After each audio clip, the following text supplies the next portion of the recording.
El tercer vídeo de la primera parte de esta lección vamos a dedicarlo al estudio de los textos de las pirámides. Mientras que el interior de las pirámides de los reyes de la tercera dinastía, de la cuarta dinastía y de casi toda la quinta dinastía es anepígrafo, es decir, carece por completo de textos, las cámaras y los corredores de las pirámides del último rey de la quinta dinastía, Unis, de los reyes de la sexta dinastía, Teti, Pepi I, Merenre y Pepi II, y de algunas de sus esposas, y del rey de la octava dinastía ya en el primer periodo intermedio, Ibi, se llenan de textos funerarios que conocemos con el nombre de textos de las pirámides. Se trata del corpus de textos religiosos y funerarios más antiguo de la historia de la humanidad. Las pirámides con textos datan aproximadamente entre 2375, que es el año de inicio del reinado del rey Unis, último de la quinta dinastía, hasta 2150 a.C. aproximadamente, que es cuando reinó el rey Ibi, ya en el primer periodo intermedio. En este plano podéis ver la localización de las pirámides con textos, que se encuentran todas ellas en Saqqara. Las pirámides con textos han sido marcadas en color rojo en este plano. El plano está orientado con el norte a la derecha y el sur a la izquierda. La pirámide con textos más antigua es la pirámide de Unis, que se encuentra al sur del complejo de Djeser, aquí representado en color verde. La segunda pirámide, la de Teti, que corresponde al primer rey de la sexta dinastía, la encontramos al noreste del mismo complejo de Djeser. Las pirámides de Pepi I, Merenre y Pepi II, en cambio, se encuentran al sur y al suroeste del primer grupo. Finalmente, la pirámide de Ibi se encuentra algo al este de la pirámide de Pepi II. Las pirámides de las reinas, cuando las hay, se encuentran dentro del complejo piramidal de sus esposos. En esta fotografía podéis ver la pirámide de Unis, cuyo estado de conservación es algo precario. Y podéis ver también el templo funerario adosado a la pirámide, que se encuentra en la parte izquierda de la fotografía. En este dibujo podéis ver la reconstrucción del complejo funerario, del complejo piramidal de Pepi I, con la pirámide del propio rey, que es la más grande, su pequeña pirámide satélite y las pirámides de sus esposas. De los complejos piramidales y de los distintos elementos que los componen hablaréis en la segunda parte de esta lección. En esta primera parte vamos a interesarnos por la subestructura de las pirámides con textos, es decir, por las cámaras y los corredores que constituyen su interior. Lo ejemplificaremos con la pirámide de Unis. Todas las pirámides con textos presentan el mismo esquema en su subestructura. Es un esquema en forma de T invertida, como podéis ver en el plano a la izquierda de esta diapositiva. El trazo vertical de la T corresponde al vestíbulo y a los corredores horizontal y ascendente. En este plano se ha marcado con la A específicamente el vestíbulo. Al sur del vestíbulo tenemos el corredor horizontal, en el cual se encuentran los tres grandes bloques de granito, los tres rastrillos, que servían para bloquear el acceso al interior de la pirámide. Al norte de la letra A tenemos el corredor ascendente, el que llevaba hasta la salida de la pirámide, visto en términos del rey que resucita, que se encontraba en la cara norte de la misma. Con la letra C tenemos una cámara con nichos. Con la letra D tenemos la antecámara. Y con la letra E tenemos la cámara funeraria, en la cual se encuentra el sarcófago, marcado en este plano con la letra F. Como podéis ver, la mayor parte de los bloques que revisten estas cámaras y corredores son de piedra caliza. Los bloques que componen los rastrillos y la parte correspondiente del corredor horizontal son, sin embargo, de granito, que es una piedra mucho más dura.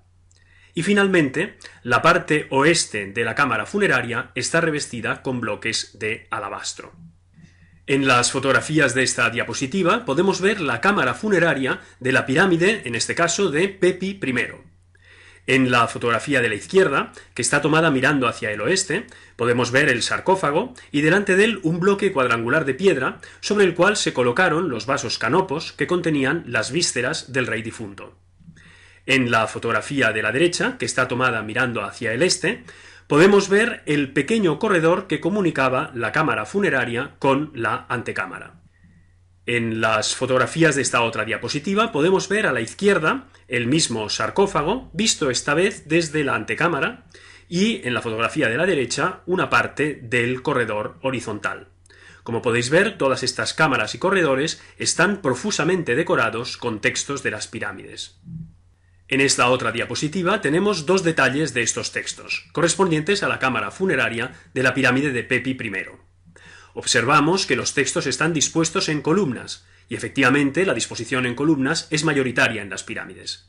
Y observamos también que los signos están pintados de color verde. En otras pirámides pueden aparecer pintados asimismo de color verde, pueden no aparecer pintados en absoluto, o pueden aparecer pintados de color azul, como en el caso de la pirámide de Unis. Los textos se disponen y se leen tanto de derecha a izquierda como de izquierda a derecha.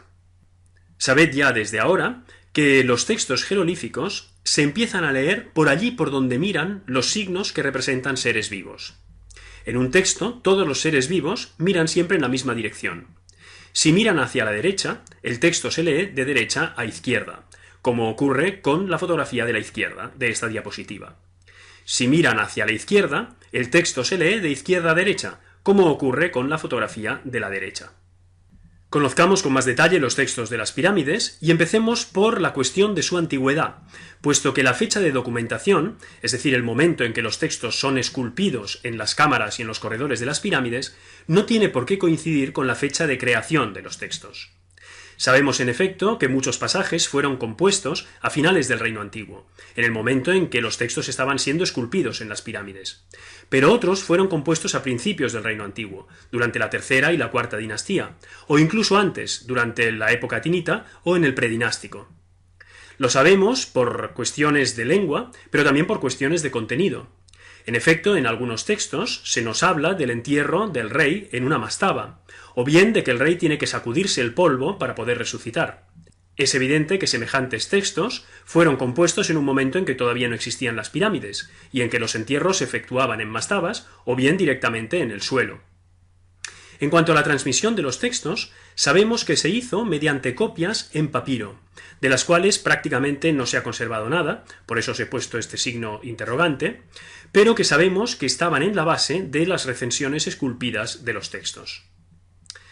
Sea cual sea la procedencia y la antigüedad de los textos, todo el material ha sido armonizado por los compiladores heliopolitanos y puesto al servicio de las creencias solares.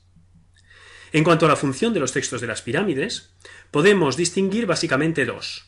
Una función mágica, puesto que la palabra, oral y escrita, tiene un efecto realizativo, es decir, su pronunciación, o su puesta por escrito, asegura que lo que se dice se realice, se haga realidad. Y una función ritual, puesto que los textos de las pirámides son los textos que se recitaban con ocasión de los funerales del rey. Así lo evidencian las continuas referencias a ofrendas que deben ser presentadas, precisamente para asegurar que su contenido se verificara. Y por lo que se refiere al orden de lectura de los textos, tenemos dos teorías principales. La primera de ellas es la teoría ritualista, según la cual, puesto que los textos eran recitados en el momento del entierro del rey, el orden de lectura debe ser del exterior al interior, como quiera que este es el recorrido que efectuaba la procesión funeraria que llevaba el féretro del rey hasta el sarcófago. La segunda teoría es la teoría mitológica, enunciada mucho más recientemente, según la cual, puesto que los textos describen el viaje del difunto de la tierra al cielo, el orden de lectura debe ser del interior al exterior, puesto que este es el recorrido que hace el rey difunto para poder resucitar. En el dibujo que tenéis en la parte inferior de la diapositiva podéis ver justamente este último recorrido. Si atendemos ahora a la disposición y a la estructura de los textos de las pirámides, podemos decir que los textos se disponen mayormente en columnas verticales, como ya sabemos, esculpidas en las cámaras y corredores de las subestructuras de las pirámides. Aunque todas las pirámides echan mano del mismo corpus virtual de textos, no reproducen siempre las mismas fórmulas, y cuando reproducen fórmulas idénticas, no lo hacen siempre en los mismos lugares de la pirámide. Hay, pues, una notable variabilidad de pirámide en pirámide. Los textos se hallan estructurados en sucesivas fórmulas, algunas más breves, de unas pocas palabras, y otras más extensas, de varios centenares de palabras y dispuestas en varias columnas. Desde el punto de vista de los géneros, tenemos dos grandes tipos de fórmulas en los textos de las pirámides.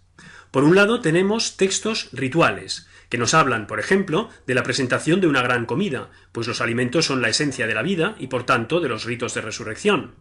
O también de la ceremonia de la apertura de la boca, que se efectuaba sobre la momia o sobre una estatua del difunto para restaurar la capacidad del mismo de alimentarse. O la presentación de atuendos y de coronas regias. O el ritual de resurrección, para asegurar que el espíritu del difunto pudiera abandonar el cuerpo muerto y la tierra y salir a reunirse con los dioses. O el ritual de la mañana, que reproduce las ceremonias con que el rey era despertado, vestido y alimentado en vida. Por otro lado, tenemos textos que llamamos personales y que permiten al difunto superar con éxito el trance de resurrección, sorteando los peligros que le acechan, y abandonar la tumba para ascender al cielo y unirse a los dioses. Entre estos textos destacan las fórmulas contra serpientes y otros seres dañinos. Finalmente, tenemos también toda una serie de alusiones mitológicas, por ejemplo, a momentos de la cosmogonía solar, como hemos tenido ocasión de ver en el primer vídeo, o a episodios del mito siríaco. Estas alusiones se hallan incluidas tanto en los textos rituales como en los personales. Conozcamos finalmente los principales temas de los textos de las pirámides. Son dos, y el primero de ellos es la transformación en Aj. En efecto, el ser humano está integrado por diversos elementos, de los cuales los más importantes son el cuerpo físico, el Ka o fuerza vital, es aquello que distingue, por ejemplo, un ente vivo de un ente muerto, y el Ba o esencia individual, que nosotros llamaríamos alma o personalidad. Al morir, el Ka se separa del cuerpo, pero para que el individuo pueda seguir existiendo en el más allá, es preciso que el Ka y el Ba se reúnan de nuevo. El ente resultante de esta unión es el espíritu Aj, o ente efectivo. Esto es lo que significa la palabra Aj. Si la unión no se verifica, el difunto no se transforma en un Aj y permanece muerto. Los textos cuya función es asegurar la transformación del difunto en Aj mediante su recitación o su inscripción en las tumbas, reciben en egipcio el nombre de Sahu, que significa literalmente hacedores de espíritus Aj. En la parte inferior de esta diapositiva podéis ver los símbolos con los que se representan estos distintos elementos del ser humano. A la izquierda podéis ver los dos brazos abiertos, recibiendo las ofrendas, que es el símbolo del Ka. En el centro podéis ver un Javirú, que es el símbolo del Ba, que a veces se representa con la cabeza, con la cara del difunto. Y a la derecha podéis ver el ibis crestado, que es el símbolo del espíritu Aj. El segundo gran tema de los textos de las pirámides es la ascensión del rey difunto al cielo. Después de ser colocado en el sarcófago de la pirámide, en efecto, el rey difunto empieza un proceso de regeneración y resurrección que supone un viaje desde la Duat o mundo inferior, donde se encuentra el sarcófago y que coincide con la cámara funeraria de la pirámide, hasta la Ajet u horizonte oriental del cielo, por donde surge el sol desde el mundo inferior, que coincide con la antecámara. La palabra Ajet está compuesta a partir del término Aj y significa, literalmente, lugar de conversión en espíritu Aj, o sea, en un espíritu regenerado y efectivo, resucitado. A partir de aquí, el viaje sigue por el corredor y el corredor ascendente de la pirámide, que conduce al difunto hasta las estrellas imperecederas, es decir, el conjunto de los espíritus Aj, que son, en este caso, los antepasados reales, los reyes que han precedido al difunto. Las estrellas imperecederas se hallan en el norte, y de ahí que el corredor ascendente esté situado siempre en la cara norte de las pirámides. Llegado al cielo, el rey difunto se halla en el dominio de su padre, Re, el dios Sol. En el dibujo de la derecha de la diapositiva podéis ver este recorrido que acabamos de describir.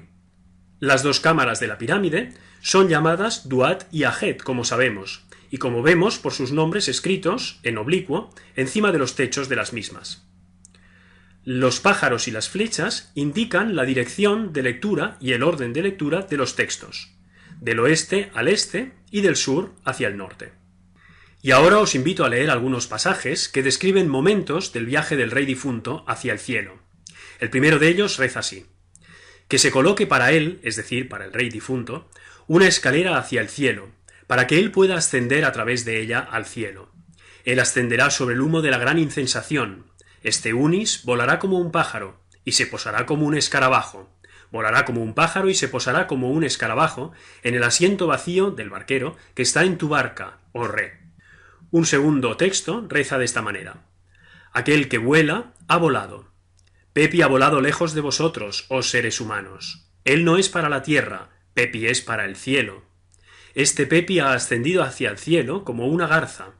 Este Pepi ha besado el cielo como un halcón. Este Pepi ha recorrido el cielo como Horus de la Ajet, es decir, como Horus del horizonte. Esta es una forma solarizada de Horus, como quiera que el horizonte es por donde surge el sol naciente. Un tercer texto dice lo siguiente. Qué hermosa es la visión, qué agradable es la contemplación, dicen ellos, dicen los dioses, de la ascensión de este dios hacia el cielo, de la ascensión de Unis hacia el cielo. Sus Bau es el plural de Ba, están sobre él, su terror está junto a él, su poder mágico está en sus pies. Han ido hacia él los dioses y las almas de Pe, los dioses y las almas de Negen, los dioses que están en el cielo, los dioses que están en la tierra, para hacer soportes para Unis con sus brazos. Oh Unis, puedas tú ascender al cielo.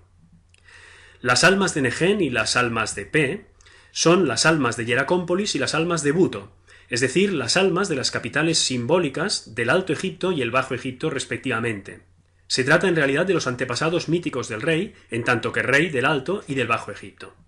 A veces el proceso de ascensión se produce en medio de cataclismos naturales, como en este pasaje. Las aguas de la vida que están en el cielo han venido, las aguas de la vida que están en la tierra han venido.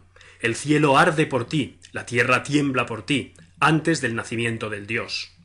Las dos montañas se han separado, el Dios ha venido a la existencia, el Dios ha tomado el poder en su cuerpo. Las dos montañas se han separado, este Pepi Neferkare ha venido a la existencia, este Pepi Neferkare ha tomado el poder en su cuerpo. Sin embargo, el texto más conocido y que probablemente llama más la atención es el llamado himno caníbal, que se encuentra inscrito solo en las pirámides más antiguas, la de Unis y la de Teti. Dice así: es Unis el que come seres humanos, el que vive de dioses. Es Gensu, un dios, como acuchillador de los señores, el que los degollará para Unis, y extraerá para él lo que está en sus cuerpos. Es Shesmu, otro dios, el que los troceará para Unis, y cocinará con ellos un manjar para él en sus hogueras del atardecer. Unis es quien se come sus magias, quien se traga sus espíritus Aj. Los mayores de entre ellos son para su desayuno, los medianos de entre ellos son para su merienda, los pequeños de entre ellos son para su cena, los viejos y viejas de entre ellos son combustible para sus hornos. Unis se alimentará de los pulmones de los que son sabios, y se complacerá de vivir de corazones, así como de sus magias. A veces, una vez que llega al cielo, el rey se comporta de manera muy parecida a como lo ha hecho en vida. Pepi Neferkare ha venido porque puede ascender al cielo. Pepi Neferkare puede explorar el firmamento. Pepi Neferkare dará gracias a su padre Re y se manifestará como Horus, porque Pepi Neferkare ha venido en tanto que él. Pepi Neferkare dará órdenes. Pepi Neferkare concederá Kau, es decir, fuerzas vitales. Kau es el plural de la palabra Ka. Pepi Neferkare asignará plazas. Pepi Neferkare hará ofrendas. Pepi Neferkare oficiará rituales. Él es Pepi Neferkare. Pepi Neferkare es el único del cielo, el que ejerce el poder cuando actúa, el primogénito de Nut. Como veis, el texto nos dice que Pepi Neferkare ha venido en tanto que Horus. Puesto que Horus es el dios consubstancial con el rey vivo, Pepi Neferkare sigue haciendo en el cielo exactamente lo mismo que ha hecho en vida. Si os interesan los textos de las pirámides y las pirámides con textos, podéis ver estos enlaces que os indicamos en esta diapositiva. Vistos los textos de las pirámides, podríamos preguntarnos, ¿y los particulares? Es decir, ¿y todos aquellos que no son los reyes y algunas reinas? En este sentido es importante tener bien presente que el mundo funerario de los reyes y el mundo funerario de los particulares son notablemente distintos durante el Reino Antiguo. En primer lugar, los particulares del Reino Antiguo no se entierran nunca en pirámides, sino en mastabas construidas o en hipogeos excavados en la roca, tanto en la necrópolis menfita como en los cementerios de las principales ciudades del país. En la imagen inferior izquierda podéis ver un cementerio de mastabas. Una mastaba es una tumba que tiene dos partes, una subestructura excavada en el suelo y una superestructura construida por encima del nivel del suelo, de planta cuadrada o rectangular, que es maciza, en el caso de mastabas pequeñas, pero que puede tener toda una serie de habitaciones en el caso de mastabas más grandes, por ejemplo, las correspondientes a los altos oficiales. En la fotografía de la derecha podéis ver las entradas de toda una serie de hipogeos de la necrópolis de Asuán, correspondiente a la sexta dinastía. Todas las tumbas del reino antiguo, eso sí, comportan siempre una estela de falsa puerta para el culto funerario. La falsa puerta sirve al Ka del difunto para poder venir del más allá y aprovisionarse de las ofrendas funerarias depositadas en el altar situado justamente ante la estela de falsa puerta misma. La estela de falsa puerta no es algo exclusivo de los particulares, sino que se encuentra también en los templos funerarios de los reyes.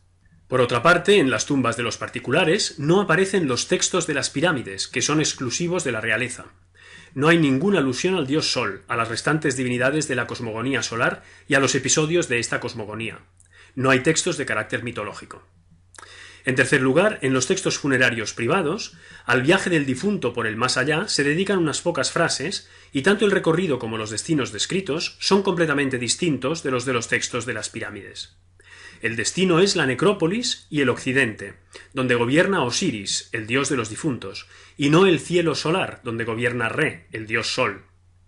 Reyes y particulares comparten, en cambio, la doctrina de la resurrección por conversión del difunto en Aj, y la doctrina del Ka, la fuerza vital, a la que están destinadas las ofrendas funerarias. De ahí que todos cuenten con estelas de falsa puerta.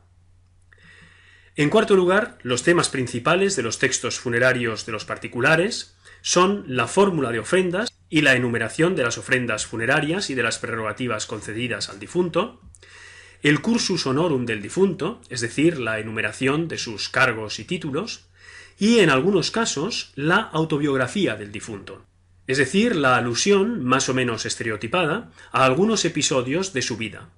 Finalmente, los muros de las tumbas de los particulares se decoran con relieves o pinturas que muestran escenas funerarias, por ejemplo el difunto sentado ante la tabla de ofrendas o desfiles de porteadores de ofrendas, y escenas de la vida agraria o actividades más o menos estereotipadas del difunto, como la pesca y la caza de aves en las marismas, que es lo que podéis ver en las dos imágenes situadas en la parte inferior de la diapositiva, que siempre están dotadas de un simbolismo funerario. No hay en ningún caso escenas rituales o mitológicas. Y esto es lo que distingue fundamentalmente el programa decorativo de estas tumbas privadas y el de los complejos piramidales de los reyes.